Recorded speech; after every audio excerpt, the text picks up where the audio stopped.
Good morning guys! So kakagaling namin sa labas ni Happy. Dito siya nagpapatuyo sa kanyang elevated bed at dito siya nagpapa-cool down dahil sobrang init talaga sa labas guys. So sa mga nagtatanong kung anong size ng elevated bed ni Happy, this is 76 by 67 by 20.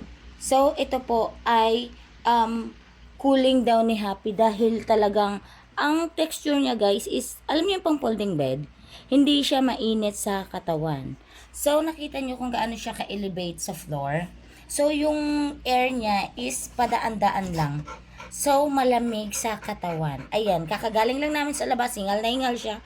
At alam na alam niya na ang gagawin niya. Diyan siya nagpapa-cool down sa kanyang pet elevated bed. So, si Happy guys ay isang Labrador, pure Labrador, at meron siyang kilo na 32 kilos. So, kahit sumakay ako dyan guys, na 60 kilos ako, 61 kilos is, kaya din ako. Kaya kaming dalawa. So, may video na ako dito na kaming dalawa ay nakasakay dito. So, talagang kayang-kaya nito ang big dog. Meron pa dyan guys, mas malalaking sizes. Kung maliit naman yung dog nyo, meron dyan ang mas maliit na sizes. So, dito siya nagpapa-cool down hanggang sa mawala yung hingal niya. At madalas dyan na siya natutulog. Para naiiwasan din kasi guys yung mga kate-kate, mga sugat-sugat sa katawan, nakagat ng mga insect galing sa floor. Kasi minsan 'di ba pag umaga dyan na siya natutulog minsan dyan na. So ngayon, mas naiwasan na yon dahil dito sa pet elevated bed niya.